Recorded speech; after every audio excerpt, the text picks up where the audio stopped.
ito naman, ako na lang ulit yung magtatanong sa'yo. From Nika Sabio of ABS-CBN Push. Kasi tulad mo, mahihain din sila. Mahihain din sila. Okay, ako yung magtatanong.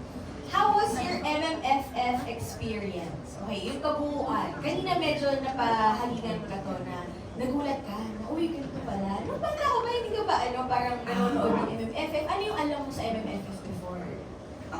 Ang alam ko talaga sa MMFF, nanonood, first of all, nanonood din talaga kami ng sine dati. Pamilya. No, ganun talaga pag MMFF Tapos pag nanonood po kami, talagang tinitignan namin kung ano papanoorin namin.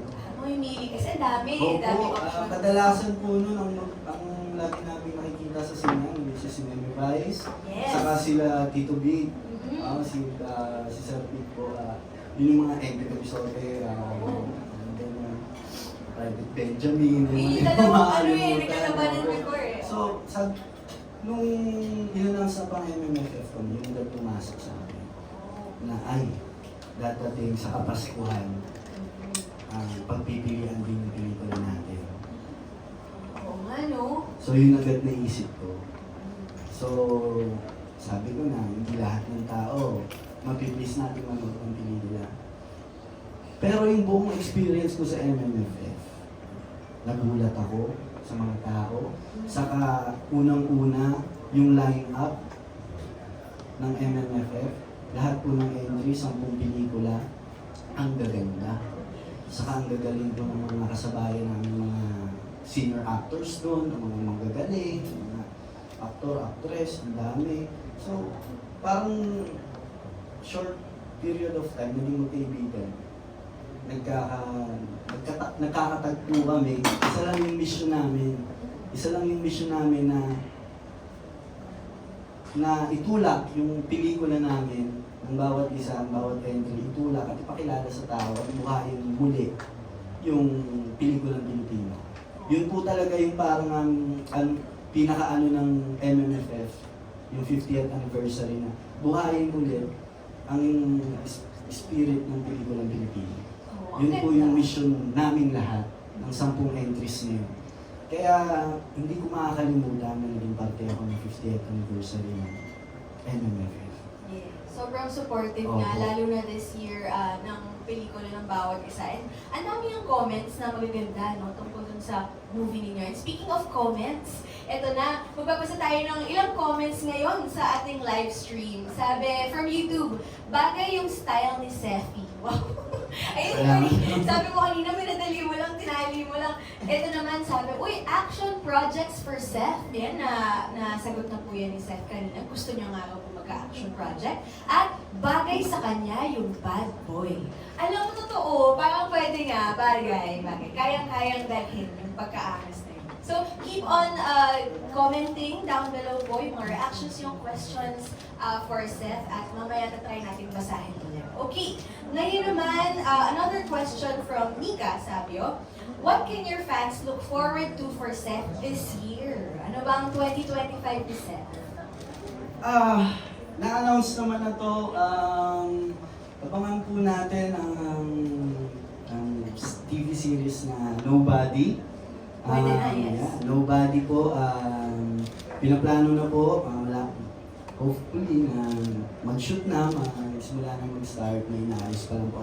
Kinukompleto pa po ang cast, pero yun po ang unang aabangan sa akin po sa 2025.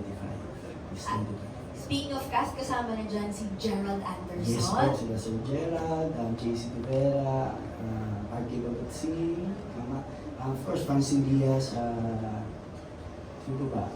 Hindi pa nasisend. Abangan. Yeah, Abangan ng iba pa, yes. Pero yun, may aabangan po tayong TV series from Seth this year. Alright, now, let's go to the questions of Kapamilya Online World. Ngayon na may acting recognition ka na, dahil sa galing mo, sa My Future You, gaano ka ka-excited na makagawa ulit ng pelikula? At open ka ba na gumawa ng pelikula na hindi mo nakasama si Francine? Ayun muna po talaga. Ay, yung unang tanong doon muna sa gaano ka ka-excited gumawa ulit ng pelikula? Sobrang kumbaga, full tank tayo, parang ganado tayo magtrabaho, ay rin ako hindi na makasama si Francine or tumanggap ng solo na project. Para sa akin, dahil na ito pinag-uusapan ni Francine, the end of the day, si Francine, pumasok siya as Francine. Pumasok siya sa ABS, may trabaho siya, unang-una as Francine. Ako rin naman po as Seth. Lagi namin itong pinag-uusapan. Masasabi ko na si Francine ay napaka-suportado sa akin. 100% siya nag-boost. Lagi sa akin. Yung pagiging aktor ko, lagi niyang ako kinukompliment. At nagiging wais din siya. Wais sa mga project. Kasi sa pagiging actor din po kasi kailangan hindi ka basta-basta lang, kumari may binato sa'yo, kailangan ikaw yun eh. Kailangan mo pagandaan. Hindi yung basta kapag alam mo, hindi mo gamay o hindi ko isasabak yung sarili ko doon. Kasi ako lang mapapahiya. Ako yung sa akin yung comment ng tao. Ang craft ko yun, kailangan alagaan ko yun. Kaya si Francine nagiging wise. Minsan siya yung nagsasabi sa akin kung ano dapat gawin. At ngayon na natapos namin ang My Future You, kung okay kami na tumanggap, masasabi ko na yes, supportado namin ang isa't isa. Okay, so yes, the answer is yes. Open po sila. Okay, now let's go to our next question from Certified Kapamilya. Mahihain talaga sila. Ako yung magtatanong ng question sila.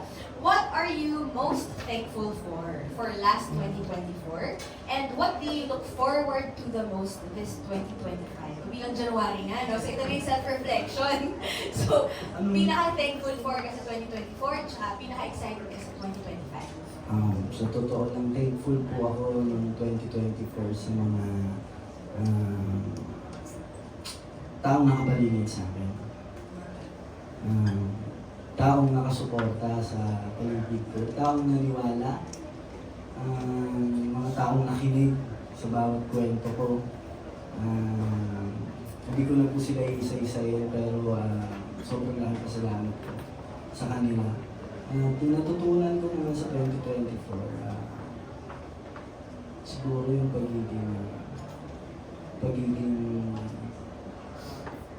ano ko sasabihin, medyo malalim eh. Siguro yung pagiging pagpapahalaga sa kung ano meron ka at kung sino ang kasama mo. Hindi lang kung ano ang meron ka, kundi sino ang kasama mo. Kasi kadalasan kung ano meron ka, nakakalimutan natin kung sino yung kasama natin. So, yun, kung sino ang kasama natin na natutunan ko rin na mas maging bukas, mas maging open.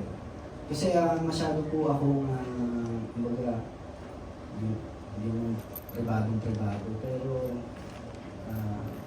mas mga kaibigan ko, kung sino yung mga kaibigan ko, mga high school ako sa ibang kaibigan ko. Oh, that's good. Hanggang ngayon. So, okay na ako doon sa mga kaibigan ko, sa mga nakasama kong tao, okay ako sa kanila. So, mas open lang para open sa suggestions, open sa mga comment, open sa mga payo. So, parang mas naging bukas ako, sige, kasi alam ko, may mga taong nagmamahal sa akin na hindi ako dadalhin sa ikakasama ko. So, natuto rin ako magtiwala. Ulit, yes. Ulit. Ay, may hugot. Ulit. Okay, ito naman. From Trisha Matias of Kapamilya Vines. Congratulations on your Best Supporting Actor nomination at the recent MMFF. How has this recognition changed your goals and motivations as an actor? Nabago ba? Kasi syempre alam mo, nare-recognize Opo. na ako. Kasi sa totoo lang, yung nakuha ko pong award, Breakthrough of Artist of the Year Performance, kahit yun yung award, sobrang napakalaking bagay at nakakatakot kasi dapat sa susunod. Hindi na breakthrough. Parang napipressure po kasi may mga comment ng mga tao na nakabasa po ako na ganyan, sana ganito, sana sa susunod mas maanong award, yung mga nagmamahal at nakasuporta sa akin, yung mga kinagawa ko. So, natutuwa ako pero same time din, kinakabahan ako. Kasi paano kung hindi naman laging best eh. Hindi naman laging maganda yung mapapakita mo eh. Hindi lahat din ng tao magugustuhan yung ginawa mo. So, sabi ko na, basta kailangan yung pagganap ko sa karakter ko dito kay Lex sa my future, kailangan sa susunod. Mas buhayin ko ulit yung karakter. So, yun ang pinag-ahandaan ko. Yes. Yes, oo. Tsaka, yun, Best Actor nomination po pala kanina. O, at least may nomination na. Malaking bagay din yun, di ba? Tsaka yung mga kahilera mo dun sa Best Actor nominees, di ba? Ibang klase. So, congratulations on that. Okay. Now, let's go to the next question. Okay, of course, even with a recognition like that, learning continues. So, how are you honing your acting skills now? And what is something you wish to improve the most as an actor? Paano ko siguro, pagnood ng mga pelikula. Mahilig po akong manood lang pag nasa bahay ako. Movie marathon, yung mga sikat na artista. Minsan nga, pinupost ko pa eh. Tapos tinatry ko yung lines. Oh! Minsan tinatry ko kung ano sinabi nila. Kapag may yung parang buhay na buhay parang yung linya na yung tumagos talaga sa akin. Minsan pinupost ko tapos parang iniisip ko siya na ako yung kumain. Minsan sinasabi ko. Ano ba yun? Pero hindi naman. Hindi tama yun kinakausap as an yung sarili. actor. Yeah, ganun po talaga. Kailangan, yung dadaanan po yun ng mga aktor. At yun, isa na rin parang mga improve. Training, panunood. Saka, Ano kayo gusto mong i-improve naman sa iyo bilang isang aktor? pag i-English ko. Nagiging totoo na po ako. Yes, ako. Siguro yung pagsasalita ako ng English. Opo. May tinitake ka bang classes ngayon? Gusto mo bang mag-take ng classes? O nood-nood din ng... Kasi ganoon din eh, natututo ka kapag nanonood ka ng mga Si Francis, series, minsan, movies. Kung magkausap kami, English. Oh, Tinuturuan niya ako. pinapractice ka na Yes, rin opo. yan. Lumaki kasi po talaga ako na hindi nakakarinig ng English. So, nahihirapan po ako na magsalita. O minsan yung pakiramdam na kapag nagsasalita ka parang ang weird sa sarili mo. Ganun po yung nararamdaman ko. Pero sa pandinig na iba, okay naman siya. Lagi sinasabi sa akin na okay naman. So, yun ang pinag-aaralan ko. Kaya rin nanonood ako ng mga pelikula na English. Yes po. Oo, marami natututo dyan. Opo. Oo, halos lahat naman tayo. Kahit na- Series, mga gano'n, na-adapt mo yung accent nila rin. Kasi Yes. depende rin, hindi basta nag-English ka. English eh, dapat maganda rin pakinggan. So, inaaral po. Hihirapan natin yan. Kahit yung mga K-drama, di ba? Marunong na tayo mag-Korean dahil sa mga K-drama.